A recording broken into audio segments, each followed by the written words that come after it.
जय भीम। राष्ट्रीय रिपब्लिकन पक्ष राष्ट्रीय उपाध्यक्ष मैं भीमश्री विजयराज पगारे आपसे कोरोना के बारे में पहले कुछ पंक्तियां पेश कर चुका हूं। अभी और कुछ पंक्तियां पेश करना चाहता हूं। उस पंक्तियां का कुछ शीर्षक है जय भीम लॉकडाउन। 2500 सालों से भुगता है हमने लॉकडाउन। 2500 सालों से भुगता है हमने लॉकडाउन। डोमिया मार से लेकर गणपत महार तक किया है सहन। हमारे पूर्वजों ने लॉकडाउन सहा है। वही पूर्वजों के खून की नदियां बहाई है। यह भी एक लॉकडाउन है। वो भी एक लॉकडाउन था। आजाद देश में रहकर भी हम गुलामों के गुलाम था। इस जमाने में कहते हैं आई है कोरोना। उस वक्त हमारे सर पे मंडराती थी मोरोना। घर के बाहर निकलना तो अन्याय अत्याचार था।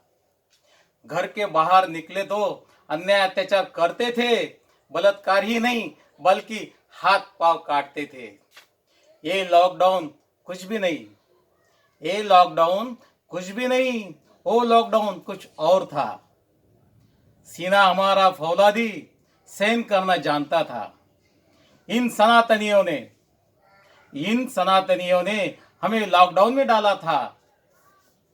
छूत अछूतों का पाड़ा उस वक्त हमें पढ़ाया था। घर के बाहर निकलना हमें बंदी थी। छूना तो दूर परछाई भी हमारी नहीं गिरनी थी। पीने का पानी कुओं से भरना मुश्किल था।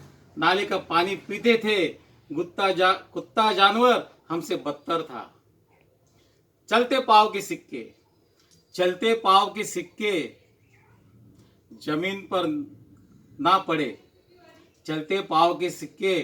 पड़े तो कमर में झाड़ू बांधा था। थूक ना पड़े जमीन पर तो गले में मटका लटकाया था। काम मिला था जौहर माए बाप का। हर एक की बारी थी। खाने को मिला झुटन हमें यस्कर की बारी थी। मंदिर मस्जिद गिरजा गुरुद्वारा ख्वाब में हम देखते थे। पढ़ाई को जाना तो दूर पाठशाला के बाहर बैठते थे। मर गया किसी का पति तो पत्नी को सती भेजते थे। देवदासी बनाया किसी को तो खुद विलास भोगते थे। अगर किसी का श्लोक संस्कृत सुने तो कान में शीशा